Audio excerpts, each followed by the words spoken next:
እግዚአብሔር ብርታቴና ዝማሬ ነው። የዕለቱ የመጽሐፍ ቅዱስ ንባብ ክፍል የተወሰደው ከዘጸአት 13 እስከ 15 ካለው ነው።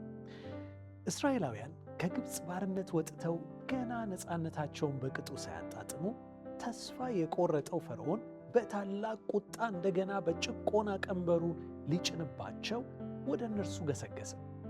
ፈርዖን በቀረበ ጊዜ እስራኤላውያን ቀና ብለው ተመለከቱ።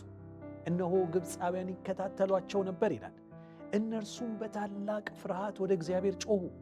ሙሴም ለሕዝቡ መለሰላቸው፣ አትሸበሩ፣ ጸንታችሁ ቁሙ። እግዚአብሔር ዛሬ የሚያደርግላችሁን መታደግ ታያላችሁ። ዛሬ የምታዩአቸውን ግብፃውያንን ዳግም አታዩአቸውም። እግዚአብሔር ስለ እናንተ ይዋጋል፣ እናንተም ማድረግ ያለባችሁ መታገስ ብቻ ነው አላቸው። በእርግጥም እግዚአብሔር ለሕዝቡ ተዋጋ። የቀይ ባሕርን ውሃ ግራና ቀኝ እንደ ግድግዳ ቆመው፣ በደረቅ ምድር ባሕሩን ተሻገሩ። በዚያን ጊዜ ሙሴና እስራኤላውያን ለእግዚአብሔር ዘመሩ እንዲህ በማለት፣ አቤቱ እግዚአብሔር ሆይ ከአማልክት መካከል እንደ አንተ ማን አለ ብለው እንደዘመሩ እናያለን። በቅድስናው የከበረ ይሉታል። በእርግጥም እግዚአብሔር በቅድስናው የከበረ ነው። ደግሞስ በክብሩ የሚያስፈራ፣ ስለ እርሱ ክብር ማን ተናግሮ ይጨርሳል? ድንቆችን የሚያደርግ እንደ አንተ ማን አለ አሉት።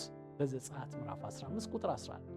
አዎ መልሱ ግልጽ ነው ለዚህ ጥያቄ፣ እንደ እግዚአብሔር ያለ ማንም የለም። ይህንን እውነት በሚገባ መረዳትና ሁልጊዜ መዘመር በድል ላይ ድልን እንድንቀዳጅ ይረዳናል። እርሱ ብርታታችንና ዝማሪያችን ነው። ምንም አይነት ከባድ ሁኔታ ቢገጥመን፣ ቀይ ባሕርን የከፈለ ውሃውን እንደ ግድግዳ ያቆመ ሕዝቡን በደረቅ ያሻገረ አምላክ ከእኛ ጋር እንዳለ አንዘንጋ። በማይለዋወጠው ፍቅሩ የተቤዠን አምላክ በብርታቱ ይደግፈናል። እርሱ ውጊያችንን ይዋጋልናል። እኛም እንዲህ በማለት እንዘምራለን፣ እግዚአብሔር ተዋጊ ነው፣ ስሙም እግዚአብሔር ነው። ዘጸአት ምዕራፍ 15 ቁጥር 3። እንግዲያውስ ችግሮቻችንን ሁሉ በፊታችን አድርገን እንዲህ ብለን እንጸልይ። አባት ሆይ በእርግጥም ብርታታችንና ዝማሪያችን እንደሆንክ ወደ ሆንከው ወደ አንተ ያለ ማንም እንዳንተ ያለ እንደሌለ እንድናስተውልና ጸንተን በእምነት ቆመን አንተ ስለ እኛ ስትዋጋለን እንድንመለከት በጸጋ እርዳን። አሜን።